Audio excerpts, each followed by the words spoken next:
Goods का मतलब क्या होता है? Good means every kind of movable property. जो भी प्रॉपर्टी इधर से उधर मूव कर सकता है वो गुड्स है। समझ में आया? Only movable property can be good.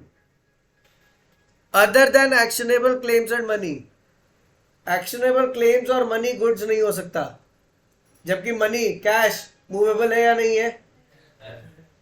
Actionable claim मतलब क्या होता है? चेक। चेक एक तरह का एक्शनेबल क्लेम है। What is actionable claim? Please listen. Actionable claim मतलब क्या हुआ? मैंने अगर मान लो यश गोयल के नाम पे एक चेक साइन किया, इसका मतलब वो पैसा यश को मिलना चाहिए, राइट? यश ने बैंक में जाके, अब यश उस चेक का क्या करेगा? बैंक में जाके डिपॉजिट करेगा। He is taking action against the check.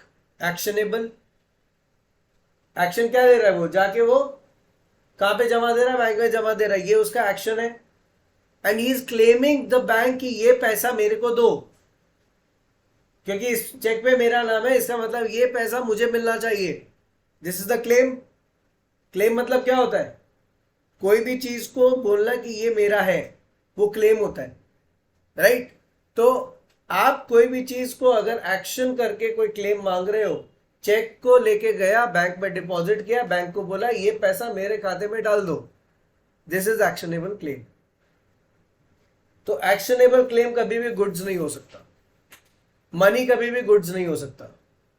इसीलिए बोला गया क्या? Goods means every kind of movable property. जो भी मूव करे, जो भी मूव करे वो गुड्स है, लेकिन मनी और एक्शनेबल क्लेम गुड्स नहीं है।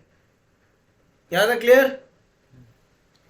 And includes stock, shares, growing crops, grass and things attach to और फॉर्मिंग पार्ट ऑफ लैंड। पहले यहां तक आते हैं। स्टॉक, शेयर्स, शेयर मार्केट का स्टॉक्स, शेयर्स गुड्स का पार्ट है, ठीक है? क्योंकि वो क्या कर सकता है? बिक सकता है। शेयर मार्केट में शेयर होल्डर्स है, शेयर्स खरीदते हैं, शेयर्स बेचते हैं, गुड्स है। ग्रोइंग क्रॉप्स बट ऑब्वियस है, दाल, चीनी, चावल क्या है? गुड्स है कि नहीं है? Those are growing crops. Grass, कोई भी घास फूस वाला आइटम क्या है? वो गुड्स है। एंड थिंग्स अटैच टू और फॉर्मिंग पार्ट ऑफ लैंड, जो लैंड का पार्ट बन रहा है, जो चीज लैंड से उग रहा है, ठीक है, वो भी गुड्स है। लेकिन वो गुड्स कब कहलाएगा? जब वो लैंड से अलग किया जा सकता हो तब। जैसे which are agree to be severed before sale और under the contract of sale. Severed मतलब सेपरेटेड, जो सेल करने के लिए अलग हो सके लैंड से, वही गुड्स होगा। समझ में आया? इसका मतलब जो पेड़ काट के लकड़ी बेचा जाता है, गुड्स है या नहीं है? क्योंकि वो लैंड से अलग हो सकता है। समझ में आया? क्लियर है? तो गुड्स का डेफिनेशन को अगर बोले, एक तो मूवेबल प्रॉपर्टी होना चाहिए, मूवेबल प्रॉपर्टी में लेकिन पैसा और एक्शनेबल क्लेम नहीं होना चाहिए। उसके बाद स्टॉक मार्केट का स्टॉक्स और शेयर्स, ग्रोइंग क्रॉप्स, ग्रास या कोई भी चीज जो लैंड को अटैच्ड हो, जो चीज लैंड से सेपरेट हो सके, वो क्या है? गुड्स है। तो गुड्स का डेफिनेशन पूरा क्लियर है। 3 लाइन का डेफिनेशन है, लेकिन पूरा इस पे जोर देना है। What do you mean by goods? समझ में आया? इंपॉर्टेंट डेफिनेशन, ठीक है? नाउ एक्शनेबल क्लेम का देखो क्या है? Which can be enforced only by action और suit. Example, debt. A debt is not a movable property. तुमने किसी को उधार दिया, जाके मांग सकते हो ना भाई, क्लेम कर सकते हो ना भाई, ये मेरा पैसा मेरे को दे दो, correct? Actionable claim. Even the fixed deposit receipts are considered as goods under section 176 और रेड विद सेक्शन जो भी है 227 of sales of goods act, ठीक है? फिक्स डिपॉजिट का रिसीट, ठीक है, रिसीट बोला है, उसका जो सर्टिफिकेट देता है फिक्स डिपॉजिट कराने पे, बैंक सर्टिफिकेट देता है, वो सर्टिफिकेट भी क्या है आपके लिए? गुड्स है। समझ में आया? ठीक है। लेकिन जब उसको जाके क्लेम करते हो बैंक में कि इसको मेच्योर कर दो, तब वो गुड्स नहीं होगा। जैसे ही जाके क्लेम करे तो वो एक्शनेबल क्लेम बन गया ना। समझ में आया? अब गुड्स मतलब सारा गुड्स होता है, चाहे वो इंटेंजिबल हो या टेंजिबल हो। Intangible goods goods include both tangible and intangible like goodwill, copyright, patent, trademark, etc. stock, shares, gas, steam, water, electricity and decree of the court are also considered to be goods. Everything is considered to be goods. ठीक है? तो देखो definition को बहुत प्यार से CA institute सजा के दिया है. गुड्स का मतलब movable property other than claim and actionable claim and money, also includes stock, share, growing crops, grass and things attached to or form a part of land which can be severed. Clear? अब आते हैं goods के types पे. Goods का कितना type है? 3. Existing, future, contingent. Existing goods जो सामने दिख रहा है, एक सब्जी वाला, नींद से जागो, एक सब्जी वाला टमाटर बेच रहा है 150 रुपए किलो. टमाटर क्या वो ऑर्डर लेके माल ला रहा है या माल ला के रख रहा है? माल ला के रख रहा है. गुड्स अवेलेबल है, जो खरीदने गया बायर उसको सामने गुड्स दिख रहा है. एग्जिस्टिंग है या फ्यूचर है? Existing goods. Let's read. Such goods as are in existence at the time of contract of sale, that is those owned or possessed or acquired by the seller at the time of contract of sale. या तो seller बोलेगा देखो मेरे पास माल है लेकिन godown में है, लाके दे देंगे, बहुत महंगा आइटम है, छुपा के रखना पड़ता है. ठीक है. दूसरा क्या बोला? एक्वायर्ड बाय सेलर, या फिर एकदम सामने पड़ा है, बोला जितना चाहिए उठा लो. मतलब जो गुड्स सेलर के पोजेशन पे आ चुका है वो कौन सा गुड्स हो जाएगा? एग्जिस्टिंग गुड्स हो जाएगा. क्लियर है? सेलर के हाथ में होना चाहिए goods. That's it. Existing goods के टाइप है. Specific goods. स्पेसिफिक गुड्स मतलब बता दिया हमको ये ही चाहिए, स्पेसिफाई कर देना हमको यही प्रोडक्ट चाहिए, कोई दूसरा प्रोडक्ट हम नहीं लेगा. घड़ी लेने जाते हो बोलते हो हमको फास्ट ट्रैक का ही चाहिए, हम कोई दूसरा वॉच नहीं लेगा, तो तुम स्पेसिफाई कर रहे हो फास्ट ट्रैक. करेक्ट है? Specific goods means goods identified and agreed upon at the time of sale is made. Example, any specified and finally decided goods like Samsung Galaxy S7 Edge, Whirlpool washing machine of 7 kg. तुम particularly बता रहे हो ना कि हमको ये product चाहिए, तुमने डायमेंशन दे दिया मेरे को ऐसा इतना किलो वाला चाहिए या इतना लीटर वाला फ्रिज चाहिए, इतना टन वाला एसी चाहिए, सारा चीज तुम क्लियर कर दे रहे हो. मतलब ये तुम स्पेसिफाई कर दे रहे हो, हम इसके अलावा और कुछ चाहेंगे ही नहीं. समझ में आया? This become the specific goods. सही है? कोई doubt? ascertained goods are those goods which are identified in accordance with agreement after the contract of sale is made.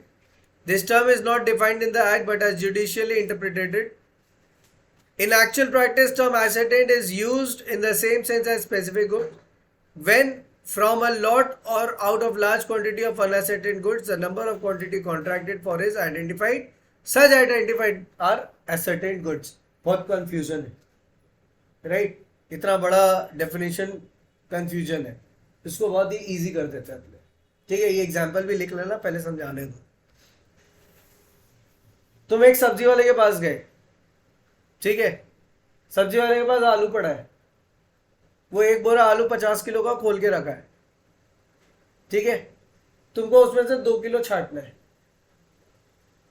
तो 50 किलो माल में से 2 किलो हम लोग एक एक करके सिलेक्ट करते, 1 या 2 करके हम लोग उठाते सेलेक्ट करते, राइट? तो 50 किलो में से जो 2 किलो तुमने सेलेक्ट कर लिया वो एसर्टेन्ड गुड्स है, और वो पूरा 50 किलो अनएसर्टेन्ड गुड्स है. समझ में आया? Sack of potatoes are kept, उसमें से 2 किलो तुमने छाटा, वो 2 किलो जो तुमने छाटा वो एसर्टेन्ड है, जो पूरा 50 किलो जो तुमको छाटने मिला वो अनएसर्टेन्ड हो जाएगा.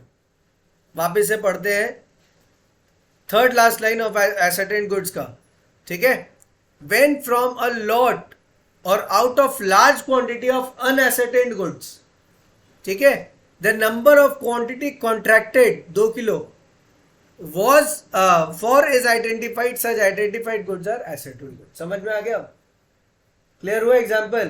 तो लिख लो 50 किलो आलू में से 2 किलो अलग करना, हिंदी में लिख लो, जिसको इंग्लिश समझ आता है इंग्लिश में लिख लो. 50 किलो आलू में से 2 किलो अलग करना, 50 किलो बन जाएगा अनएसर्टेन गुड्स, 2 किलो बन जाएगा एसर्टेन गुड्स। हाँ तो 50 किलो ही तो अनएसर्टेन था, उसमें से तुम 2 किलो निकाला ना। बोलो एक सेकेंड। ओके, अनएसर्टेन गुड्स एक बार पढ़ लेते हैं। Are the goods which are not specifically identified or ascertained at the time of making the contract, they are indicated or defined only by description or sample। मतलब वो जो गुड्स रखा हुआ है पूरा अनएसर्टेन्ड है, अभी तक तो आइडेंटिफाई नहीं हुआ है। जब तक आइडेंटिफाई नहीं किया 2 किलो आलू, 50 में से 2 किलो नहीं आइडेंटिफाई किया तो वो क्या रहेगा, एसर्टेन या अनएसर्टेन, वही चीज। क्लियर? चलो